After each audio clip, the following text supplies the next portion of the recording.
सो hi everyone, कैसे हैं आप लोग और कैसे चल रही है आपकी पढ़ाई लिखाई। अब तो नीट में सिर्फ 3 महीने से भी कम का समय बचा हुआ है, मतलब 85 दिन के आसपास, और अभी 4-5 दिनों में लगभग फॉर्म वगैरह फिल होना भी चालू हो जाएगा। तो ये मतलब सिचुएशन काफ़ी वैसा वाला है, एकदम पैनिक वाला। जैसे नहीं बोलते ऐसे क्रिकेट वगैरह में कि पावर प्ले एकदम लास्ट का 5 ओवर, या जैसे T20 वाला, तो वैसा ही चल रहा है अभी तो समय एकदम। मतलब सब एकदम डरे हुए हैं कि भाई क्या होगा क्या नहीं होगा। मतलब सब डरे, मतलब मैं भी डरा ही हुआ हूँ भाई, सबका वही स्थिति है। ऐसा नहीं है कि आप अकेले हैं इस सिचुएशन में। और आप क्या, मतलब अगर आप ड्रॉप लिए होंगे तो मतलब इससे पहले तो पिछले साल भी सेम सिचुएशन हुआ होगा आपके साथ। और अगर आप अगले साल भी ड्रॉप लेने का सोच रहे होंगे तो अगले साल भी सेम ही सिचुएशन होगा।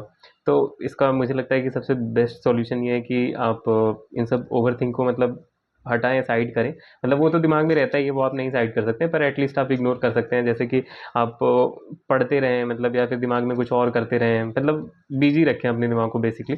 तो इतना ओवर थिंकिंग से आप बहुत कोप अप कर जाएंगे। बाकी बात करते हैं कि अभी तक जो मैंने मेजर वगैरह दिए हैं उसमें क्या लर्निंग्स है और कहाँ कहाँ भी इम्प्रूवमेंट का स्कोप है। तो जो मुझे लगता है कि सबसे पहला जो इम्प्रूवमेंट का स्कोप है ये है कि भाई अभी मतलब मैं जितने भी कंसंट्रेशन से पेपर देता हूँ, जितने भी मतलब मान लो कि मैं अपना अपने हिसाब से अभी 100% दे रहा हूँ मैं, कि 100% कंसंट्रेट होकर ही पेपर देता हूँ मैं। लेकिन फिर भी जब मैं पेपर मिलाता हूँ पेपर के बाद, तो यही मिलता है मुझे कि अरे यार ये तो इतना ईजी था, ये तो इसमें ये फार्मूला लगना था। मतलब वो सिली मिस्टेक्स हो जाना, या फिर कैलकुलेशन एरर हो जाना, कि जैसे 4+2 हम लिख रहे हैं पर वो दिमाग में चल रहा है कि 4 इंटू 2 है तो 8 लिख देंगे, उसकी वजह से पूरा आंसर चेंज हो जाना। तो ये सब चीज़ें बहुत ज़्यादा मतलब हो रहा है मेरे साथ अभी। तो अभी तो सबसे ज़्यादा काम मुझे इसी पे करना है कि हाँ, मतलब और ज़्यादा कंसंट्रेशन के साथ मुझे पेपर देना है। इसके लिए मैं मतलब सोच रहा हूँ थोड़ा सुबह उठ के मेडिटेशन वगैरह चालू करूँ या स्क्रीन टाइम अपना कम करूँ। एक तो सबसे बड़ी लर्निंग अभी यही है मेरे लिए। बाकी दूसरी लर्निंग ये है कि एटलीस्ट फिजिक्स और केमिस्ट्री में कि पढ़ा हुआ तो सब रहता है, बायो में तो सब पढ़ा ही हुआ रहता है। उसमें सिली मिस्टेक्स की वजह से ही गलती होती है, या फिर ऐसे उस समय पढ़े नहीं थे कि अच्छा करेक्ट पूछा इनकरेक्ट पूछा है, या फिर सेंटेंस फॉर्म में ध्यान से नहीं पढ़े, एक वर्ड कहीं चेंज करा हो तो मतलब ऐसे ही एरर हो रहे हैं।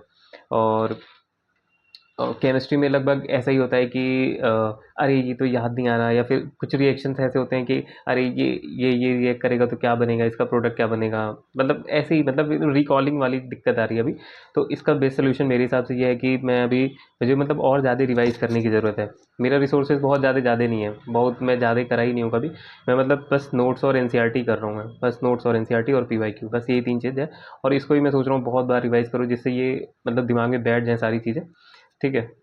तो मेरी तो अभी फ़िलहाल यही 2 है, और अगले टेस्ट में मतलब संडे को कल टेस्ट है तो देखते हैं उसमें कैसा करता हूँ मैं। और अब मैं सोच रहा हूँ कि मतलब हर हफ्ते 2-2 टेस्ट देना चालू कर दूँ, क्योंकि अब फरवरी लगभग 10 दिन के आसपास बीत ही चुके हैं। तो मैं सोच रहा हूँ 2-2 टेस्ट दूंगा तो काफ़ी सही रहेगा। वैसे तो मतलब बहुत लोग हैं जो डेली दे रहे हैं, बहुत लोग होंगे जो कई दे रहे होंगे, पर भाई मेरे से इतना नहीं हो पाएगा, क्योंकि फिर उसको एनालाइज भी करना होता है, और फिर अभी जो करंट में है तो उसको पढ़ना भी है, फिजिक्स वगैरह भी पढ़ना है।